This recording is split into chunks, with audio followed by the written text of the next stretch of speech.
क्या है?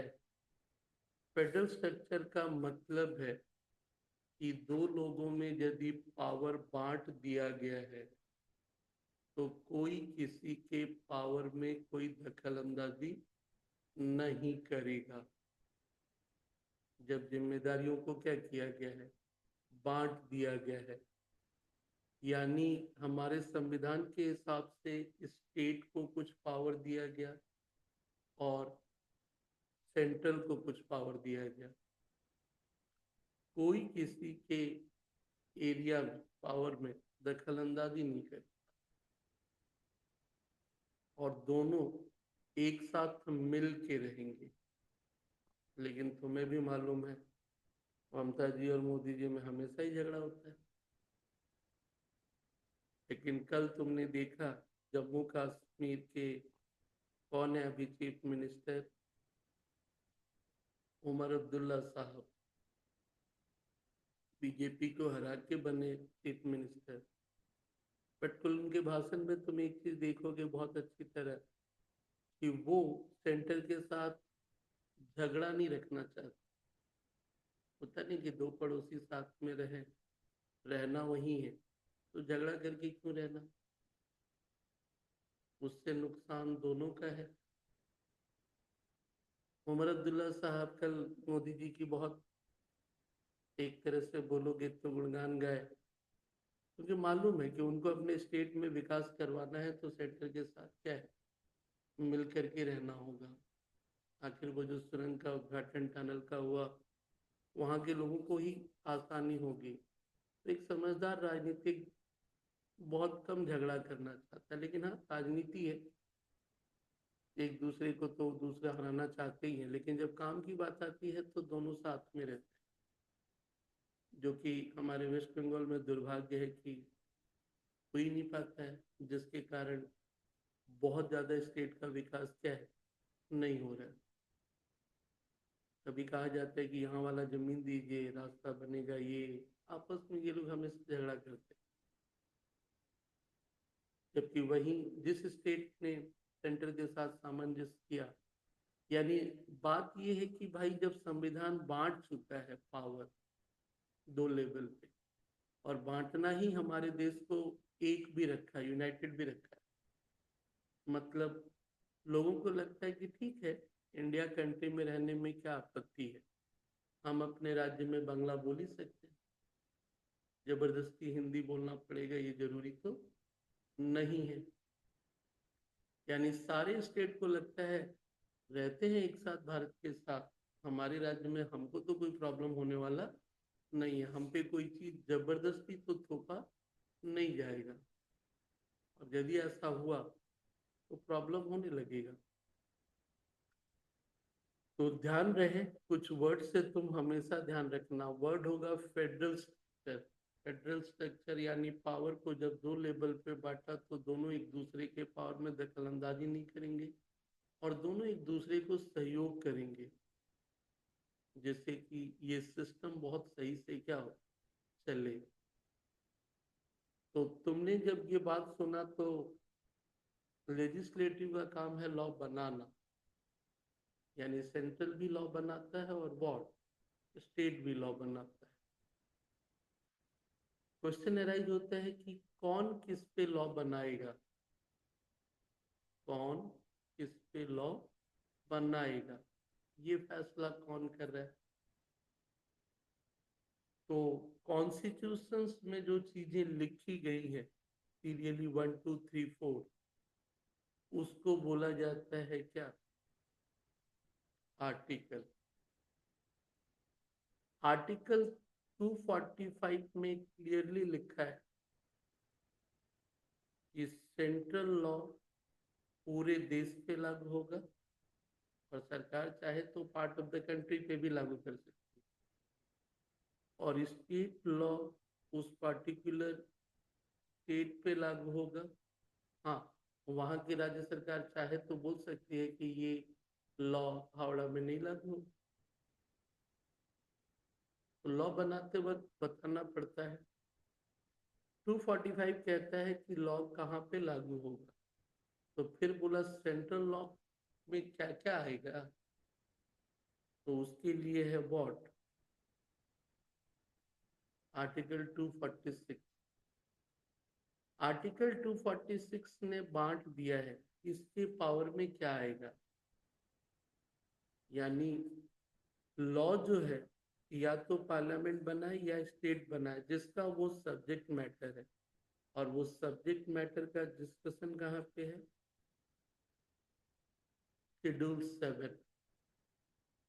लॉ में आर्टिकल 1, 2, 3, 4 मतलब कॉन्स्टिट्यूशंस में, तो कॉन्स्टिट्यूशंस में जो आर्टिकल है उसमें ये क्लैरिटी के साथ क्लियर है कि किसके पावर में क्या है।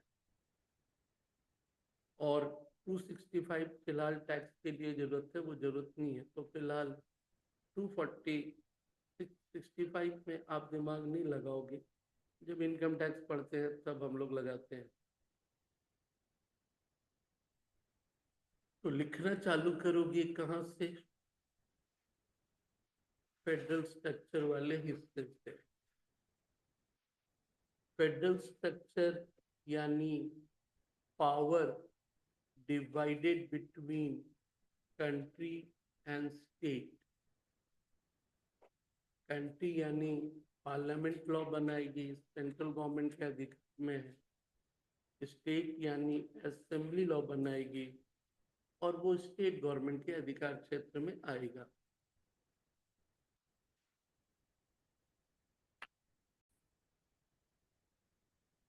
दो आर्टिकल्स, आर्टिकल 245, 246 क्लियर कर रहा है कि इसके पावर में क्या आ रहा है। लेकिन वही किसके पावर में क्या आएगा, ये अपने आप में बड़ा मुद्दा था, क्या क्या चीज उसके पास आएगा। और कभी कभी झगड़ा हो जाता है किसी मुद्दे पे दोनों के बीच, लेकिन फिर भी संविधान लिखने वाले बहुत समझदार लोग थे। उनको मालूम था कि फ्यूचर में कभी प्रॉब्लम अराइज ना हो, इसके लिए वो चीजों को बहुत क्लैरिटी के साथ डिफाइन किए थे। चलिए, तो रोमन 7, हाँ, क्योंकि वो कभी लग जाएगा तुमको एमसीक्यू में। अब आ जाओ शेड्यूल 7। जिंदगी में जब भी कभी शेड्यूल की बात आए ना, तो एक टेबल है जहाँ कुछ ना कुछ डिस्कशन, कभी रेट कभी नाम। अभी जो है वो पावर में नाम का। तो फर्स्ट ऑफ ऑल आर्टिकल 7 तीन शेड्यूल में टुकड़े को तोड़ा है। एक है लिस्ट 1, जिसको कहते हैं हम लोग यूनियन लिस्ट। यूनियन बोलने का मतलब भारत सरकार, कंट्री।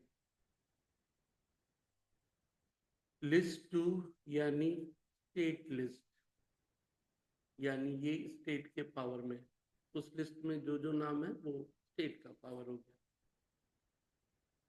थर्ड है लिस्ट 3, जिसको कहा जाता है कॉन्करेंट लिस्ट। करेंट मतलब दोनों के पावर में। तो लिस्ट 1 यानी यूनियन लिस्ट, लिस्ट 2 यानी स्टेट लिस्ट, लिस्ट 3 यानी कॉन्करेंट लिस्ट। अब रहा, कभी कभी एक आदमी अपना पावर किसी और को भी दे देता है। तो स्टेट कभी कुछ पावर दे दी है किसको, लोकल अथॉरिटी। लोकल अथॉरिटी बोले तो पंचायत, म्यूनिसिपैलिटी, कारपोरेशन। तो ये पावर किसने किसको दिया, संविधान ने सीधे नहीं दिया। हाँ, संविधान इनको बोला है कि आप चाहो तो पावर अपना किसी दूसरे को क्या है दे सकते हो, बट वो एक सिस्टम के तहत।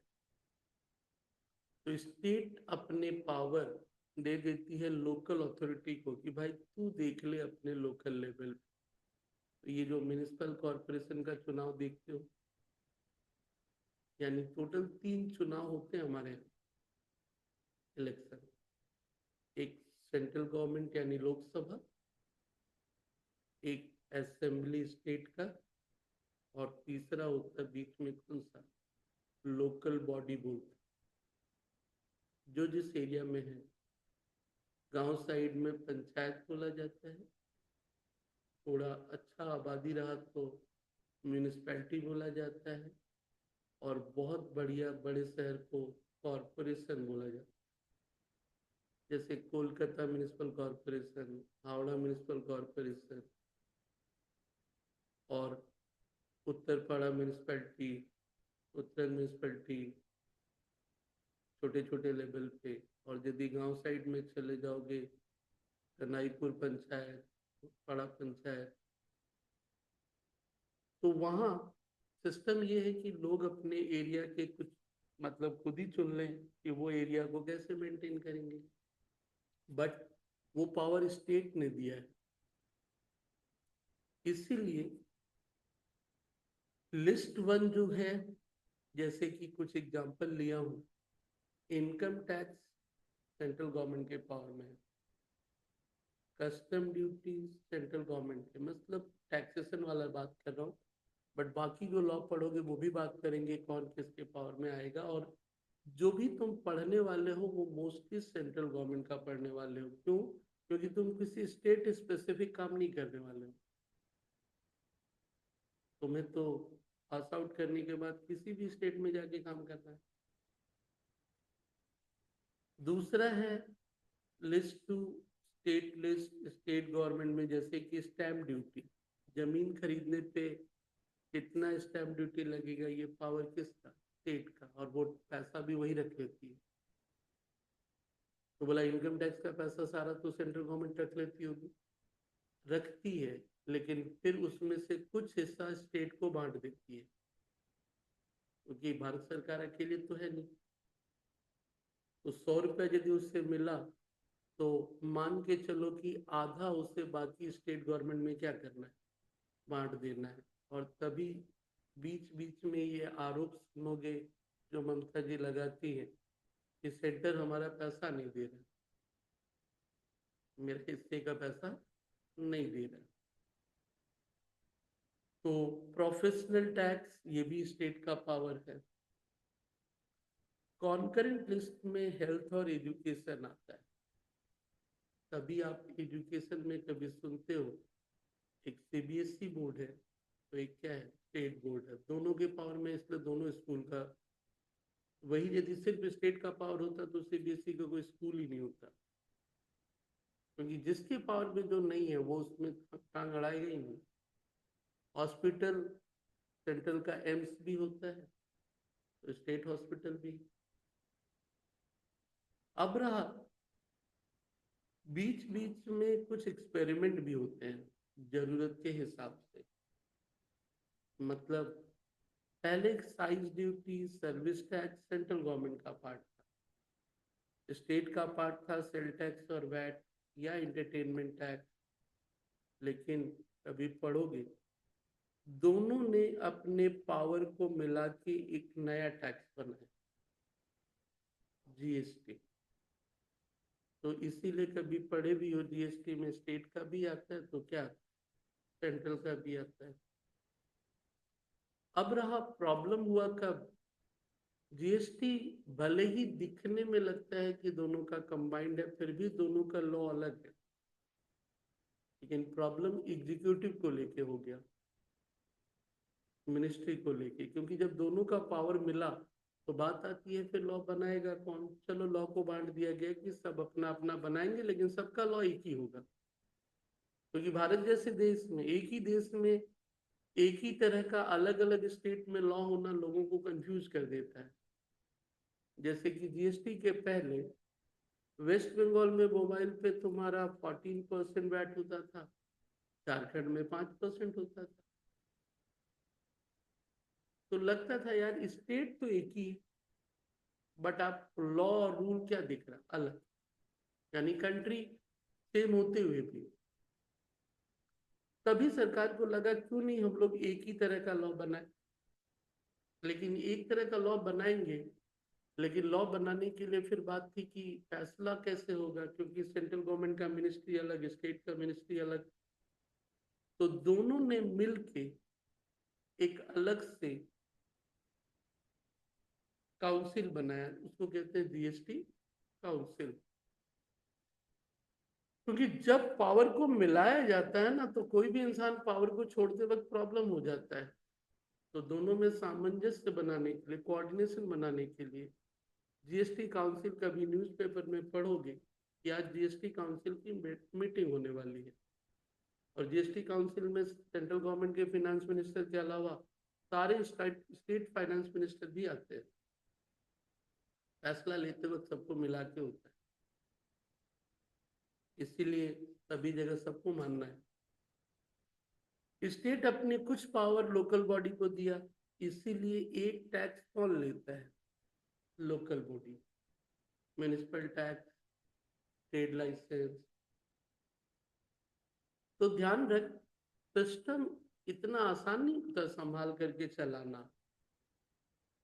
और तुम तो उस दौर में थोड़ा थोड़ा करके अब रुके ही हो, तो परिचय भी रहे कि हम एंटरटेनमेंट टैक्स, जब आप मूवी देखते थे ना, तो मूवी के 100 रुपए के टिकट पे आप पाओगे कि उस पे 40 रुपया या 20 रुपया एंटरटेनमेंट टैक्स ले लिया गया।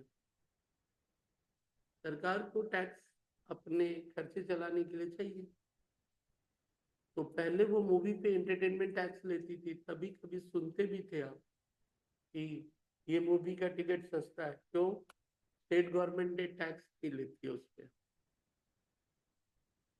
कुछ कुछ मूवियों में कभी कभी आप सुनने को पाओगे। तो ये सारे टैक्स को आजकल मिला के कर दिया गया जीएसटी। तो मूवी के टिकट पे आप पाओगे जीएसटी का जिक्र। क्या पढ़ रहे थे अभी, आप बताओ तो? इसकी पावर में क्या है? इसके पावर में कहाँ जिक्र है उसका? जिक्र कहाँ पे है वो? Schedule 7 article 246। कितने लिस्ट है? 3। लिस्ट 1 किसका है? Union list. List 2 state list. And list 3 concurrent. Concurrent मतलब दोनों साथ साथ होंगे। चलिए इस हिस्से को क्लियरली।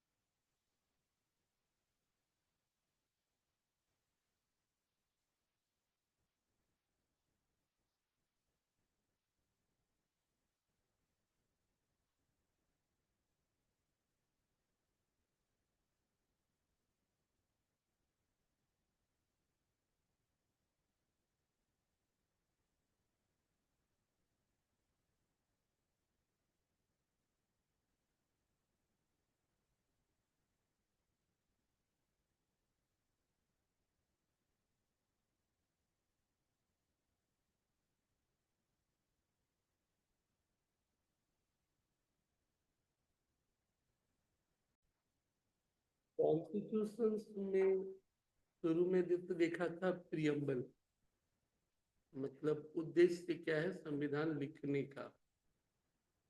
लेकिन एक चीज थोड़ा सा, जब भारत के नागरिक हो तो पता भी होना चाहिए, फंडामेंटल राइट। फंडामेंटल क्या है? अधिकार तुम्हारे। और वो कुछ विशेष परिस्थिति में ही तुमसे छीना जाता, वो भी कुछ तो छीना ही नहीं जा सकता। तो थोड़ा सा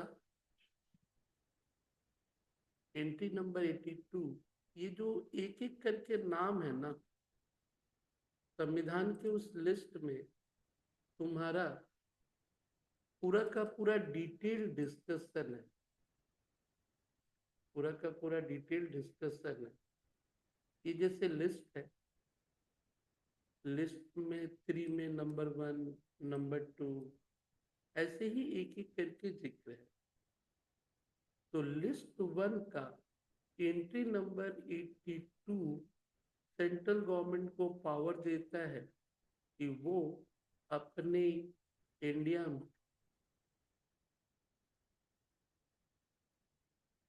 लगा सकती।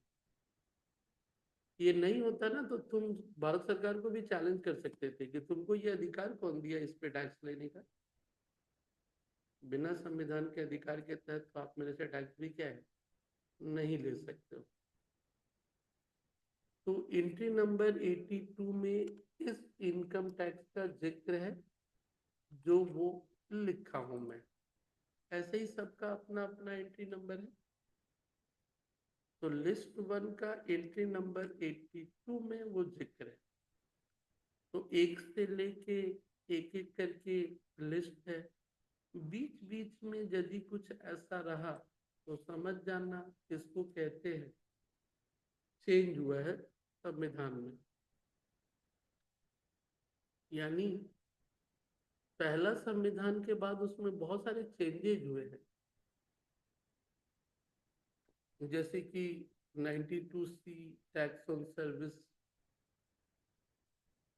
तो ऐसा कुछ अधिकार 97 तक तेरा क्या देख रहा है लिस्ट वन का लास्ट पार्ट है। उसी तरह स्टेट लिस्ट चला।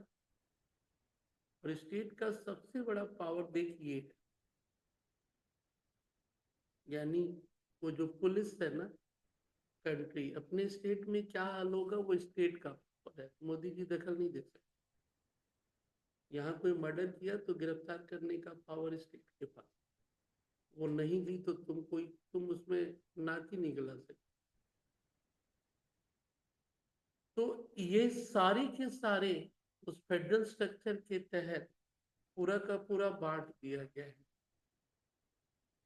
तो लिस्ट वन में कितना नंबर तक दिखा लास्ट 97। इसी तरह लिस्ट टू में यदि बात करोगे तो सब मिला के कितना तक दिखा। और कॉन्करेंट लिस्ट में यदि चला तो ये सब मिला के टोटल कितना गया 47। तो थोड़ा चाहो तो लिख सकते हो 97, 66 और फिर कितना 97, 66 एंड 47। यही था ना। तो इधर और भी बहुत सारे हैं। एक्टर 7 से डोर देख कुछ और लॉ मैंने लिखा। यूनियन लिस्ट में डिफेंस पोस्ट ऑफिस ये सब भी आता है। Contract act club goods act सब सेंट्रल गवर्नमेंट है। और हेल्थ एजुकेशन पब्लिक ऑर्डर। आगे बढ़ा तो जैसे मैंने कहा टोटल 97 तक तुम्हारा है यूनियन लिस्ट। और स्टेट लिस्ट कितना है। और अब ये तो संविधान की बात कर रहा था कि किसके पावर में क्या है। लेकिन इसके पहले वाला कहानी में प्रियम्बल के बाद एक और पार्ट आ जाता है जिसको बोल सकते हो फंडामेंटल राइट। बहुत बार देखे हो बट एक बार हल्का सा उसे शॉर्ट डाउन भी कर लो कि क्या क्या होंगे तुम्हारे फंडामेंटल राइट। इन शॉर्ट है तो बहुत डिटेल। टोटल फंडामेंटल राइट को बांट दिया गया है 6 हिस्से। उसके अंदर भी टुकड़े टुकड़े बहुत सारे हैं। पहला कौन सा है राइट टू वॉट इक्वलिटी। संविधान के हिसाब से सब बराबर है। उसके अंदर आर्टिकल 14, 15, 16, 17 एंड वॉट 18। दूसरा है वॉट राइट टू फ्रीडम। और ये सब के सब यदि उसके आर्टिकल की बात करूं तो कॉन्स्टिट्यूशन में फ्रीडम वाले हिस्से में चला तो 18 के बाद तुम्हारा फ्रीडम वाला पार्ट हुआ 19 से लेके टोटल ये जा रहा आपका 20। एजुकेशन तो उधर चला गया 19, अगेंस्ट एक्सप्लॉयटेशन, थोड़ा सा फंडामेंटल राइट, राइट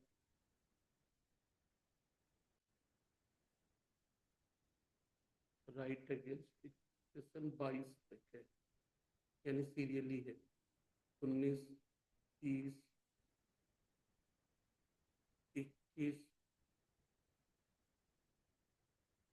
दोनों में अलग कैसे हो गया। चलिए अप टू 22 तक है तुम्हारा कौन सा, राइट टू वॉट, फ्रीडम। फिर क्या है, राइट अगेंस्ट वॉट, एक्सप्लॉयटेशन, तुमको कोई एक्सप्लॉयट नहीं कर सकता। तो एक बार उसे शांत होकर पढ़ लेता हूँ, फिर उसके बाद तुम उसे ध्यान रखना।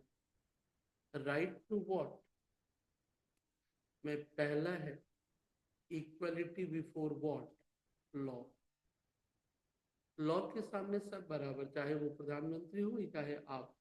हाँ, प्रेसिडेंट और गवर्नर, प्रेसिडेंट और गवर्नर दो लोगों के अगेंस्ट में सीधे सीधे कोर्ट जाना संभव नहीं, उनको कुछ इम्यूनिटी दी गई है। अब ये प्रेसिडेंट गवर्नर कौन है, प्रेसिडेंट तो मालूम है, गवर्नर कौन।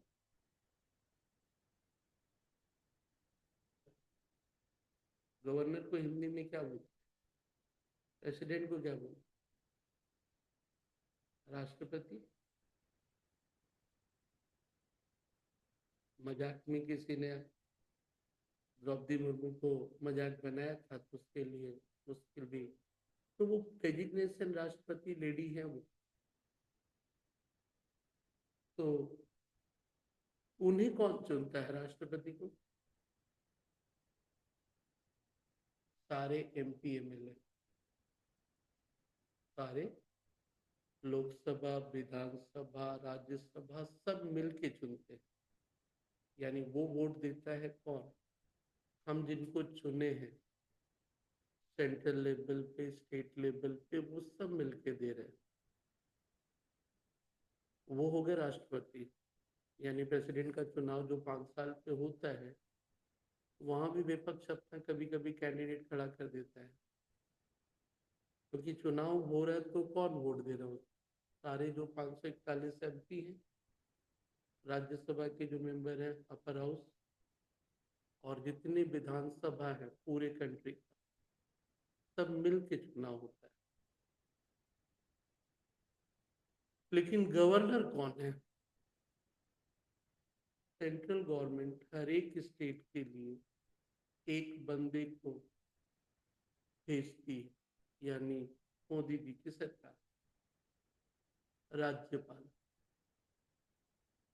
गवर्नर को क्या बोलते हैं, राज्यपाल। मतलब जैसे सेंट्रल लेवल पे आप उनकी सरकार है और एक बंदा राष्ट्रपति हो गया, उसी तरह स्टेट लेवल पे स्टेट की तो गवर्नमेंट है ही है, एक बंदा जो चुना हुआ, या चुना हुआ मतलब जिसको सेंट्रल गवर्नमेंट ने भेजा है, उसको बोलते हो वॉट, राज्यपाल। अपने वेस्ट बंगाल में देखे हो गवर्नर हाउस,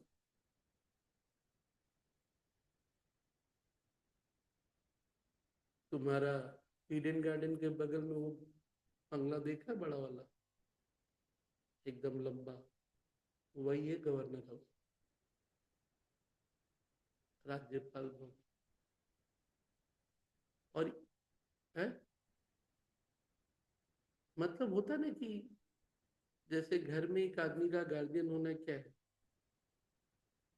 मतलब कुछ भी है तो ठीक है, पिताजी कमा के लाते चलाते हैं, सब कुछ देखा जाता है तो मम्मी पापा करते हैं, लेकिन वो भी कभी कभी किससे परमिशन मांगते हैं, घर के जो बुजुर्ग इंसान है, करता कुछ नहीं है लेकिन उसको बीच में क्या है, सामने रखा जाता है। तो वैसे ही कंट्री का भी हाल है, सेंट्रल लेवल पे किसको रख दिया गया, प्रेसिडेंट को। करना तो सब मोदी जी और मंत्रिमंडल को ही है, लेकिन फॉर्मल पार्ट लॉ यदि बन भी गया ना, तो जब तक प्रेसिडेंट और गवर्नर साइन नहीं करेंगे, तब तक वो लॉ लागू नहीं होगा। पार्लियामेंट ने तो चुन पास करके भेज दिया, प्रेसिडेंट साइन ही नहीं किया, लागू ही नहीं होगा। तो बोला इसीलिए किसी पागल आदमी को नहीं बैठाया जाता वहां, क्योंकि उसको मालूम है भाई जब संसद ने लॉ बना दिया तो मेरा काम सिर्फ क्या करना है। तो बुजुर्ग दादाजी को मालूम है जब बाल बच्चे फैसला ले लिए तो ज्यादा अड़ंगा नहीं लगना चाहिए। फिर क्या होगा कि सिस्टम में प्रॉब्लम क्या है होगा, ज्यादा से ज्यादा थोड़ा सा सलाह क्या कर सकते हैं, लेकिन सीधे ना नहीं, नहीं बोलना चाहिए उनको। बोल सकते हैं कि थोड़ा सा तुम लोग ऐसे रहोगे तो सही है, बट नहीं होगा सीधे, ये नहीं करना चाहिए उनको। गवर्नर का भी वही रोल है असेंबली लेवल पे। तो ये दो लोगों को कुछ छूट दी गई है इम्यूनिटी में, उनके अगेंस्ट में कोई कोर्ट में जाना, कहीं पे केस करना, ये थोड़ा सा एक्सेप्टेबल नहीं है without the permission higher authority. Governor के अगेंस्ट में कोई एक्शन लेना है तो प्रेसिडेंट का परमिशन क्या है, जरूरी है। इसीलिए उन पदों पे किसी सनकी आदमी को बैठा देने से पूरा सिस्टम डिस्टर्ब हो जाएगा। बहुत समझदार लोगों को बैठाया जाता है। तो 5 फंडामेंटल राइट है मेन हेडिंग, लेकिन उसके अंदर भी क्या है बहुत सा, जैसे कि इक्वलिटी बिफोर लॉ था, उसी तरह क्या है प्रोहिबिटेशन ऑफ डिस्क्रिमिनेशन यानी भेदभाव, किसी धर्म के आधार पे, किसी जाति के आधार पे, किसी जेंडर के आधार पे, या कहीं जन्म लिया उसके आधार पे संविधान कहता है कि आप किसी इंसान में भेदभाव नहीं कर सकते हो, नहीं कर सकते हो। प्लस वो लोग जो लोग भी जाती हैं, आप नहीं रोक सकते हो कि सिर्फ इसमें हिंदू आएंगे दुकान में मुस्लिम नहीं। किसी दुकान में जाने से, किसी होटल में जाने से, किसी कुआं तालाब पार्किंग घाट रोक नहीं सकते हो। इसीलिए बवाल लगा है कि प्रयाग के कुंभ में मुस्लिम नहीं जा सकते, तो कैसे रोक लोगे। संविधान को भी पावर तो दिया ना, संविधान उनको भी क्या किया है। आप नहीं बोल सकते हो कि तुम लोग हमको तो मक्का में नमाज पढ़ने नहीं जाने देने देता है, वो उनके देश का मामला है। तुम्हारे देश के संविधान में तो उसे नहीं रोका गया है। तुम नहीं बोल सकते हो कि तुम घाट पे नहीं आ सकते, कि धर्म का है तो तुमको हम आने नहीं देंगे। बात वो नहीं है जो झगड़ा थोड़ा बहुत जो जिसको लेके डिबेट हुआ, equality of opportunity in award. अब सरकारी नौकरी में तुम नहीं भेदभाव कर सकते, रिजर्वेशन अलग चीज है, बट जो बराबरी पे है सबका बराबर वाला है। एंड एबोल्यूशन ऑफ वॉट, छुआछूत, तुम इससे भेदभाव, एबोल्यूशन ऑफ टाइटल। तो ये इन चीजों में उसे क्या बोला गया कि आप इक्वल हो। फिर क्या है, इट्टू आजादी है, प्रोटेक्शन ऑफ राइट, आपके आजाद अधिकार की सुरक्षा की जाएगी किस बात पे, freedom of speech and what, बोल लो। अब ऐसा नहीं कि बोलने के नाम पे किसी को गाली देने लगो, या किसी देश या किसी के विरुद्ध में बोलो, फिर तो वो रोक दिया जाएगा। फिर क्या है, राइट टू असेंबल,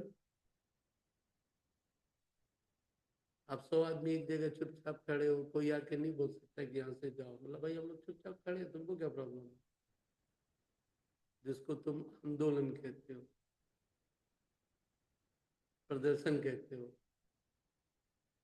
सरकार कभी कभी बोलती है नहीं करने देंगे तो तुम कोर्ट चले जाते हो, सर फंडामेंटल राइट है, हम लोग चुपचाप तो यहाँ पे रह ही सकता है, ये कैसे सरकार ले लेगी हमसे अधिकार। और इसलिए बीच बीच में कोर्ट को ऑर्डर देना पड़ता है, क्योंकि स्टेट गवर्नमेंट कभी कभी मना कर देती है। वो जाके डिस्प्यूट अराइज हो गया, स्टेट गवर्नमेंट आप चाहते थे, स्टेट मना की, तो आप हाई कोर्ट जाके क्या बोलते हो, मेरा फंडामेंटल राइट मेरे से छीना गया। कोर्ट फिर स्टेट गवर्नमेंट को क्या ऑर्डर देती है, इसको तुम क्या करोगे, अलाउ करोगे, रोक नहीं सकते। हाँ, वहां वो पीसफुली नहीं है, तो तुम उस ग्राउंड पे क्या है।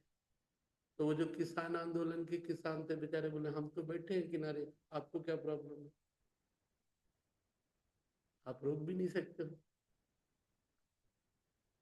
राइट टू फॉर्म एसोसिएशन और यूनियन, हम लोग मिलके एक एसोसिएशन बना, यूनियन बना, बोला नहीं बना सकते, बोला कौन होते हो आप। हाँ, उससे देश की सुरक्षा को खतरा है, तब आपको रोक देगी। जैसे पीएफआई, मुस्लिम वालों का एक एसोसिएशन को झगड़ा लेके हुआ था। Move freely through out the world, India में कहीं भी हम घूम सकते हैं। तो कभी कभी देखते हो कि कोई नेता बोलता हम यहाँ जाएंगे, सरकार गिरफ्तार कर लेती है, तो फिर वो चिल्लाता है सरकार ये अधिकार है ही नहीं। बट सरकार बोलती है कि भाई तेरे जाने से वहां झगड़ा फिर क्या होगा, बढ़ जाएगा, उस ग्राउंड पे तेरे को क्या करेगी, रोक सकती है। Reside in settle in what, हम कहीं भी रह सकते हैं, कोई स्टेट नहीं बोल सकता है कि नहीं रहने देंगे। Practise any profession, to carry on any occupation, trade और वर्क, हम कुछ भी करें, आप रोक नहीं सकते हो कि आपको यही करना होगा, ऐसा नहीं कर सकते। तो ये हमारा आजादी है, फंडामेंटल राइट। एक्सप्लॉयटेशन मतलब आपके साथ कोई गलत न करे। प्रोहिबिटेशन of traffic in what, human being and what,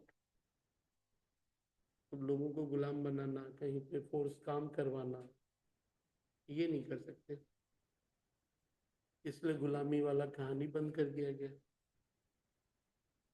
प्रोहिबिटेशन of employment of children in what, छोटे बच्चे को जहाँ डेंजरस यानी कुछ स्वास्थ्य सही सही नहीं है वहां काम करने से रोकना। Right to freedom of what, religion, भाई मेरे धर्म में मैं freedom of conscious and free profession practice and preparation of what, progression of, तुम कल से अपना नया धर्म निकाल लो, तुम प्रचार कर सकते हो,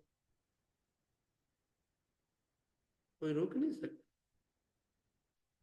बहुत सारे बाबा लोग क्या करते हैं, बाबा लोग अपना अपना एक तो बना ही लेते हैं लाखों करोड़ों। प्रॉब्लम कब होता है, जब उनके यहाँ कुछ, जैसे कि अभी यूपी में एक बार हुआ था, तो कुछ लोग मारे गए, अचानक भीड़ बढ़ गई, लेकिन तुम तो प्रचार कर ही सकते हो, सदगुरु जी हो, ठीक है, वो हिंदू से रिलेटेड है या नहीं है जो भी अलग बात है, कोई देखा अपना ही लेके चालू हो गया, खुद ही बाबा बने, अब आराम रही। तो प्रचार करने से आप उनको रोक नहीं सकते हो, अलग अलग जो भी है, तो उस तरह रोक नहीं सकते हो आप। फ्रीडम टू मैनेज व्हाट, हमको यज्ञ करवाएंगे तो तुम रोक नहीं सकते हो, बीच बीच में तो इकट्ठा भी होते हैं। Freedom to pay taxes for promotion of any what, हम किसी को दान दिए, तुम तो रोकने वाले।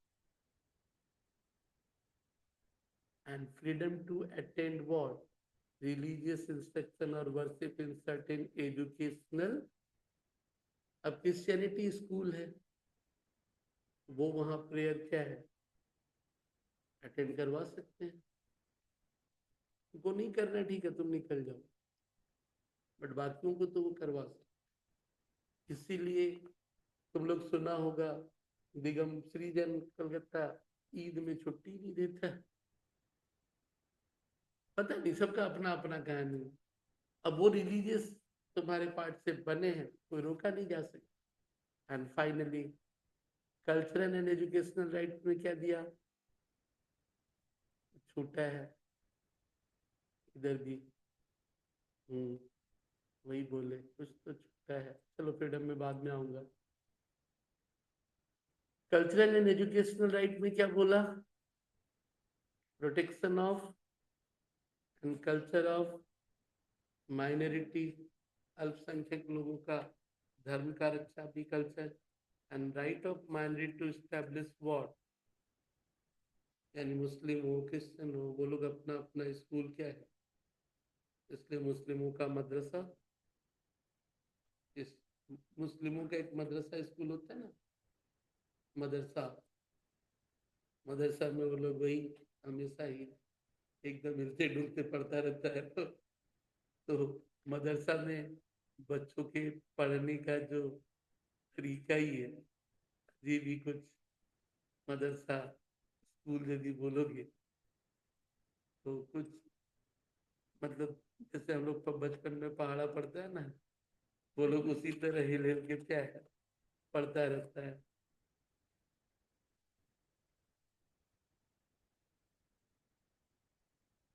तो लड़कियां हो लड़के हो पिछले हिलते डुलते पढ़ते रहते हैं, तो ये सब उनका अपना। नमस्कार, मेरा नाम है गौरव अग्रवाल और अपनी इस ग्राउंड ब्रेकिंग की शुरुआत में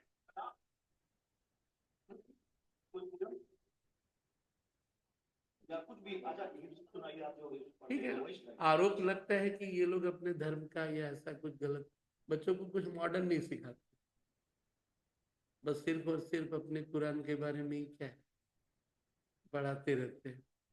तो जैसे हिंदू वाले अपनी गीता वो है, उस पर ये आरोप लगते हैं।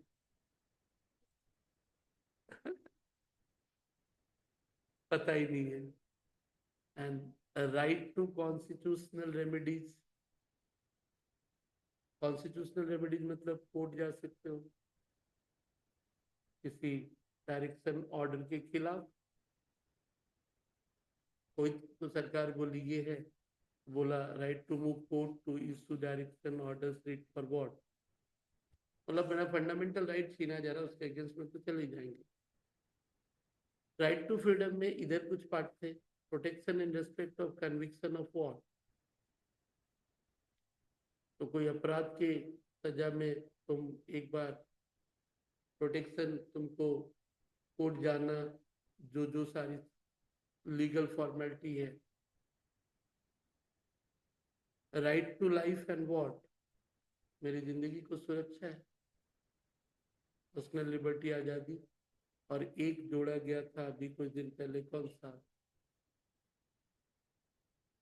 मुझे पढ़ने का अधिकार है, आपको स्कूल देना पड़ेगा,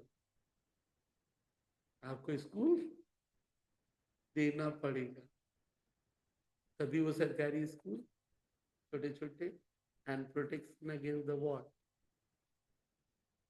कुछ अरेस्ट और टेंशन में जाके कि भाई हमको ये जबरदस्ती का गिरफ्तार करने वाले लोग। ध्यान रख, भारत के नागरिक हो और तुमको रोज कोई डरा देता है, फंडामेंटल राइट तुम्हारे रोज कोई छीन लेता है, काहे छीनने दोगे भाई। तो सिर्फ मेन मेन 6 पॉइंट लिख, जो राइट रेड वाला है।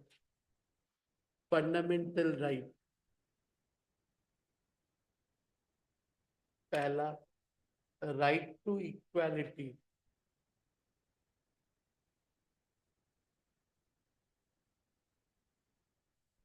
Right to equality. दूसरा राइट टू फ्रीडम,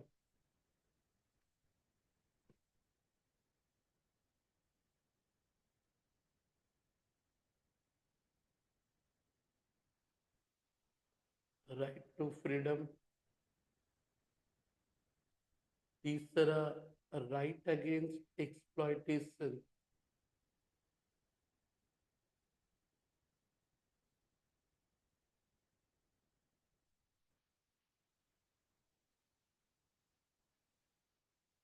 एंड चौथा right to freedom of religion.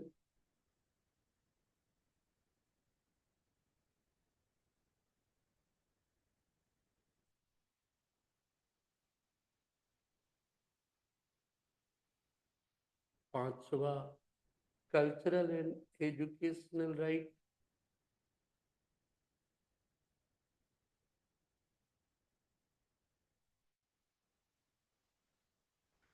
and the last one, right to constitutional remedies.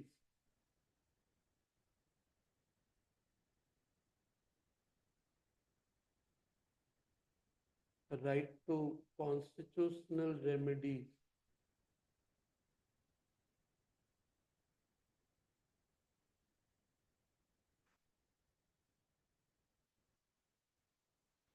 बहुत कुछ छोटा छोटा करके इसमें है तुम्हारे स्टडी मैट में ही।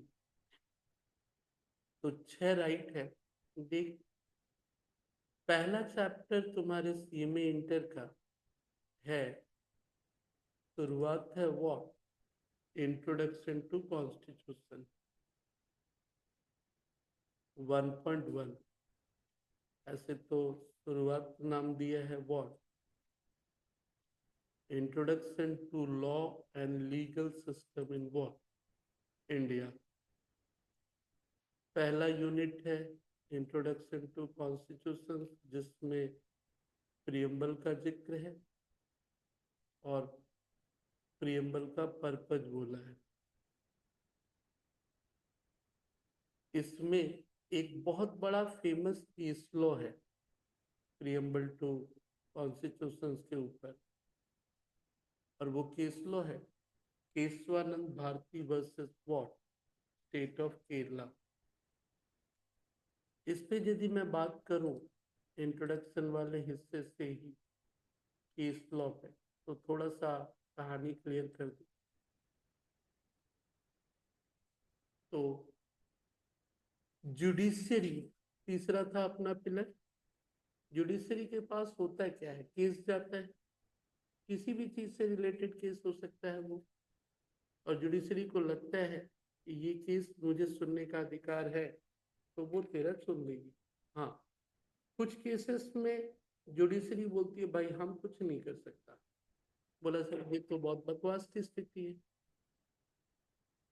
बट एक दो केसेस ऐसे हैं मैंने जो अपनी जिंदगी में देखा, जुडिशरी बोलती है भाई हमारे पास मत आ। बोला क्यों? बोला देखिए मामला लेजिस्लेटिव का है, हम उसमें दखलंदाजी नहीं करेगा। एग्जाम्पल के तौर पे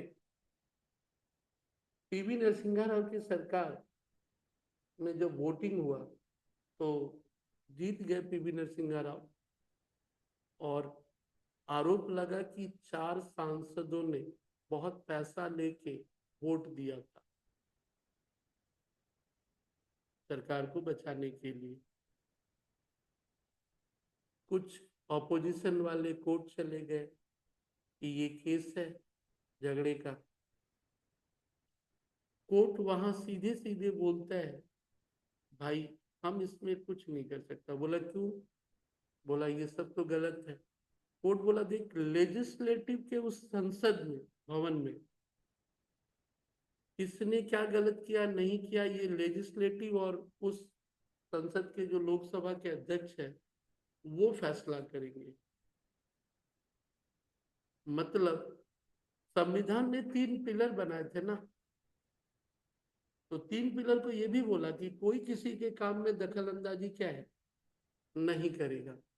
मतलब लेजिस्लेटिव को बोला तू अपना लॉ बना, एग्जीक्यूटिव को बोला एग्जीक्यूट कर, और जुडिशरी को बोला तू फैसला दे।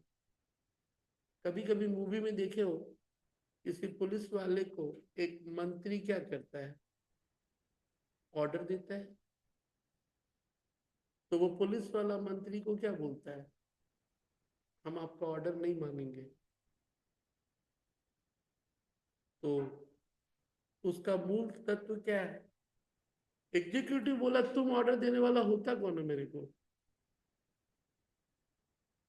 मंत्री बोला कि तुम मेरा बात नहीं मानेगा, बोला लिख के दो। मंत्री बोला हम लिख के तो दे नहीं सकते क्योंकि मेरे पास वो अधिकार है ही नहीं। ज्यादा से ज्यादा वो क्या करता है मिनिस्टर्स, उस पुलिस वाले का तबादला कर देता है, यानी ट्रांसफर। क्या कर देता है? मतलब तुम ये नहीं बोल सकते कि ये ऐसे करो, यानी एग्जीक्यूटिव का पावर है, वो अपना काम क्या करेगी, खुद करेगी, कोई उसमें दखलंदाजी नहीं देगा। जुडिशरी भी उसी तरह उसने कह दिया कि भाई लेजिस्लेटिव का मामला हम कुछ नहीं करेंगे। लेकिन देख, एक दो के बीच एक बहुत फेमस झगड़ा है, तुझे बार बार लॉ में से बताया जाएगा, वो है केशवानंद भारती वर्सेस वॉट। तो पहला, जुडिशरी के पास जब झगड़ा जाता है ना, तो कोई एक पार्टी केस लेके जाएगा। जो पार्टी जुडिशरी के पास केस लेके गया उसको हम लोग लीगल वे में क्या बोलते हैं, प्लेंटिफ। केशवानंद भारती को थोड़ा सा दुख हुआ, चला गया किसके पास, ध्यान देना, सुप्रीम कोर्ट के पास। ऐसे तो वो मामला लोअर कोर्ट से ऊपर गया है, बट वो डिसीजन जो है उस पर बात कर लो। केशवानंद भारती केस करने वाला बंदा हुआ, प्लेंटिफ कहते हैं। किसके अगेंस्ट में उसने केस किया, स्टेट ऑफ केरला के अगेंस्ट, केरल सरकार के विरुद्ध। यानी जिसके अगेंस्ट में केस किया वो कौन कहलाता है, डिफेंडेंट, वो अपने को डिफेंड करेगा। अब ये केस क्या था, ये केस ये था, केशवानंद भारती ने कहा सर, संविधान हमें फंडामेंटल राइट देता है कि मैं अपना मंदिर बनाऊं, मैं उसमें अपना क्या करूं, प्रचार करूं, वो मेरे कंट्रोल में रहेगा, और केरला स्टेट गवर्नमेंट ने वो मेरा अधिकार छीन लिया है। उसने कहा कि आप इसमें नहीं रहेंगे, आज से ये पूरी सरकारी प्रॉपर्टी होगी। एक बहुत बड़ा मंदिर था केरल का, और स्टेट गवर्नमेंट ने क्या बोला, यानी ममता जी कल तू मंदिर बगल में अपने जमीन पे बना के रख के पूजा पाठ कर रहा, और कल ममता जी आके बोली कल से मेरा, चला जा कोर्ट। बोला ये अधिकार उनको छीनने का तो कोई नहीं दिया, संविधान ये अधिकार मुझे देता है कि मैं अपने धर्म का प्रचार कर सकूं, पूजा पाठ कर सकूं शांति से, कोई मुझे रोक नहीं सकता, और ये प्रॉपर्टी मेरी रहेगी। और स्टेट ऑफ केरला ने क्या किया था, छीन लिया था। सुप्रीम कोर्ट ने, ये केस हुआ था 1973 को, और हर एक केस का एक क्या होता है, नंबर होता है। विनर इसमें से कोई भी हो सकता है, मतलब केस करने वाला जीतेगा जरूरी नहीं है, डिफेंड करने वाला भी जीत जाएगा। तो ये मत सोचना कि पहले वाला जीता बाद वाला आ रहा है, ऐसा कुछ नहीं है। पहले वाला बंदा ने केस किया एक तरह से, और जिसके अगेंस्ट में केस किया था वो दूसरा बंदा था। विनर कोई भी हो सकता है, और इसमें विनर कौन हुआ था, केशवानंद भारती। सुप्रीम कोर्ट ने केरला स्टेट को बोला आप संविधान से ऊपर नहीं हो, और संविधान में दिया गया फंडामेंटल राइट आप छीन नहीं सकते हो। तो संविधान में दिया गया फंडामेंटल राइट आप छीन नहीं सकते हो, और यही चीज पे वो तुम्हारा एक डिस्कशन है। देख क्या लिखा, in case of Kesavananda Bharati case, state of Kerala, Supreme Court held preamble is the part of the constitution, and preamble is the what, extreme importance, and constitution should be read and interpreted in the light of the grand and noble vision expressed in the preamble. तो supreme court ने कहा था कि preamble के ऊपर कुछ नहीं और सब कुछ उसी के तहत है। और प्रियम्बल में क्या निकल के आया था कंक्लूजन, कॉन्स्टिट्यूशन सिक्योर करता है तीन चीज, justice, liberty and what, equality, और वो प्रोमोट करता है क्या, फ्रैटर्निटी। चार वर्ड है, जस्टिस, लिबर्टी एंड इक्वालिटी को सिक्योर करता है, सभी लोगों को मिलना चाहिए, और फ्रैटर्निटी को प्रमोट करना है। इसी पे ये, हाँ, बोला preamble is neither a source of power nor legislature. Preamble कोई पावर नहीं है, लेजिस्लेचर नहीं है, लेकिन it creates nor creates a prohibition upon the power of legislation. It is not enforceable in the what, court of law। बोला ठीक है, ये सब भले ही नहीं है, लेकिन वो मिक्स इंपॉर्टेंट है, उसी पे सब कुछ पढ़ना है, उसी के आधार पर। तो पहला यूनिट था related to what, constitutions of India, और दूसरा था तेरा किससे रिलेटेड। बहुत डिटेल इसमें वो डिस्कशन किए हैं। जो तुमने 6 लिखा उसके बारे में एक तरह से उनका एक बहुत बड़ा डिस्कशन है। कितने टोटल फंडामेंटल राइट्स लिखे हो आप?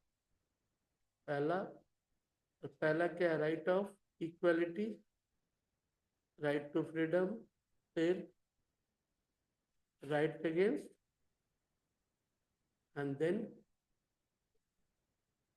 नेक्स्ट। तो ये था तुम्हारा यूनिट 2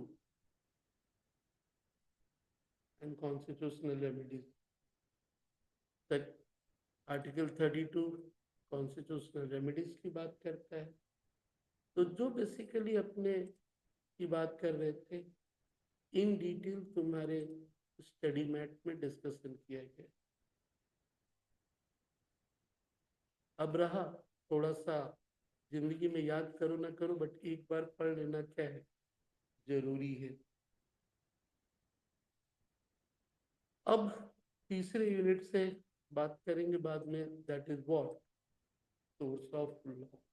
वो जो लॉ है वो सोर्स क्या है, कहाँ से आता है, किस तरह सोचा जाता है, क्या बना है।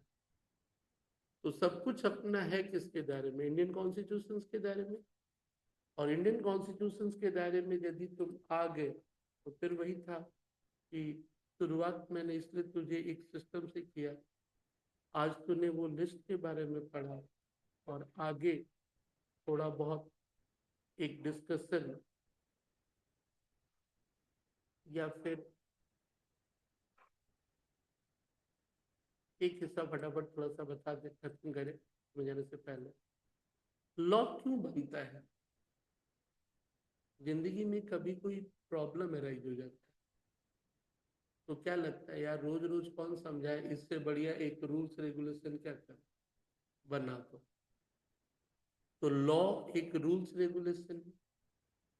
और कॉन्स्टिट्यूशंस के हिसाब से लॉ दो तरह के होते हैं, या तो कोड के नाम से होगा या तो क्या होगा, एक्ट के नाम से होगा। जैसे पुराना एक था ना, क्रिमिनल प्रोसीड्यूर कोड। कोड भी एक तरह का क्या है, एक्ट ही। जैसे कि एक लॉ तुम पढ़ोगे, इनकम टैक्स एक्ट 1961, तो ये तो कोड एक्ट जो भी रहा। अब रहा कि एक लॉ की शुरुआत कहाँ से होती है। यदि आज की तारीख में बोलोगे तो स्टेट का पावर है तो स्टेट सोचेगा, सेंट्रल का पावर है तो सेंट्रल सोचेगा। मान लो सेंट्रल का पावर है तो पहली बार उस लॉ के बारे में डिस्कशन होगा कहाँ पे, कैबिनेट मीटिंग में। क्या होता है कैबिनेट मीटिंग? मिनिस्टर्स की मीटिंग। मोदी जी प्रधानमंत्री है, बट मोदी जी के साथ एक कौन सा चीज है, मंत्रिमंडल। मंत्रिमंडल को ही बोलते हो व्हाट, कैबिनेट। मंत्रिमंडल को ही क्या बोला जाता है, कैबिनेट। ऑब्वियसली सरकार वो चला रहे हैं तो पहली बार दिमाग में सोचना उन्हीं को है कि इस मुद्दे पे एक लॉ क्या है, होना चाहिए। तो कैबिनेट मीटिंग में पहली बार डिस्कशन होगा, किसी रफ पेपर में एक तरह से रफ ड्राफ्ट होगा कि यार ये लॉ हम लोग चाहते हैं कि आए।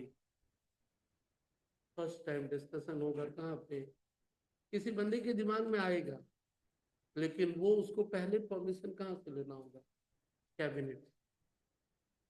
कैबिनेट में जब फैसला हो गया कि हाँ ये लॉ बनाने की दिशा में आगे बढ़ा जाए, तब जाके उस लॉ का रफ ड्राफ्ट संसद में रखा जाएगा। संसद में अब उस पर क्या होगा, डिस्कशन होगा। संसद में डिस्कशन होगा।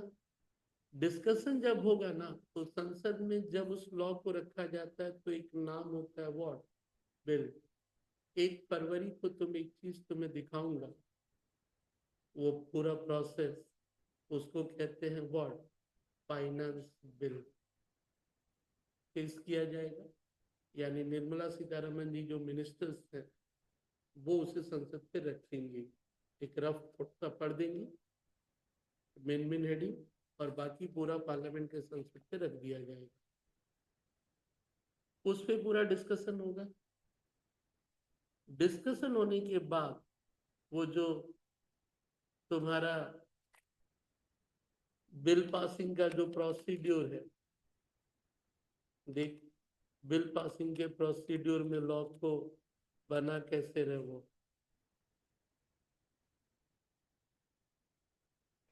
ये देख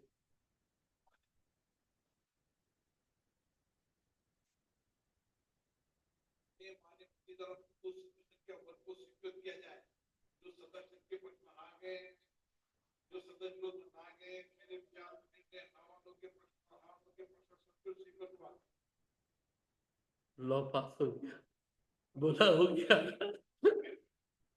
मतलब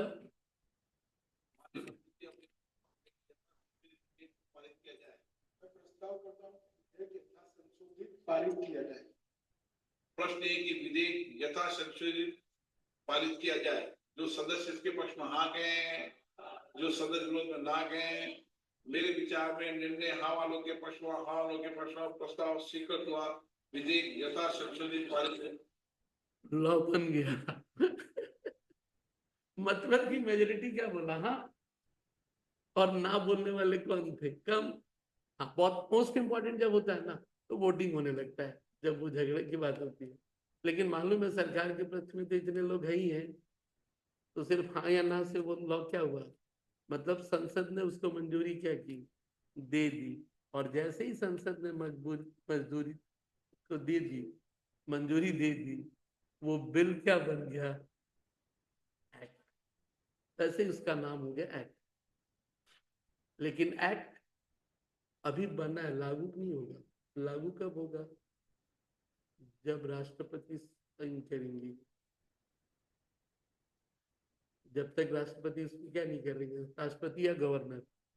इसलिए तुम लोग कभी न्यूज में पढ़ेगा कि ममता जी चिल्लाती है कि गवर्नर के पास मेरा अभी बिल भेजा हुआ और वो अभी तक साइन नहीं कर, वो अभी तक साइन नहीं कर रहे। ये भी झगड़ा होता है उन लोग का कि भेज दिए, वो बेचारे साइन नहीं कर रहे कि लॉ बना है। और कभी कभी मान ले इमरजेंसी है, इमरजेंसी मतलब संसद नहीं चल रही है और बहुत जरूरी है लॉ का लाना, जिसके बिना प्रॉब्लम हो जाएगा, उस प्रोसेस को कहते हैं वॉर ऑर्डिनेंस। ऑर्डिनेंस क्या है, जब संसद नहीं चल रही है, संसद 3 महीने बाद बैठेगी और अचानक एक लॉ मेरे लिए जरूरी है, तो सरकार को लगता है भाई उतना दिन रुक नहीं सकते हैं, कैबिनेट मीटिंग में पास होगा, वो ऑर्डिनेंस पास होकर वो लॉ क्या होगा, लागू होगा।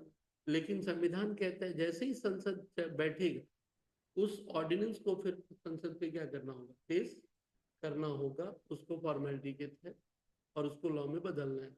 वो टेम्पोररी है, परमानेंट नहीं। लेकिन सरकारें इसका गलत यूज करती है, वो परमिशन को पास नहीं करा के बीच बीच में ऑर्डिनेंस से ही काम क्या है चला लेती है। और लास्ट पार्ट, संविधान में जो लिखा गया नंबर है उसको क्या पढ़ते हो, आर्टिकल। और लॉ में जो लिखा गया उसको क्या पढ़ते हो, सेक्शन। अभी तो हम लॉ में ढुके ही नहीं है, हम लोग संविधान वाले में थे, और उस संविधान वाले को क्या बोला जाता था, आर्टिकल।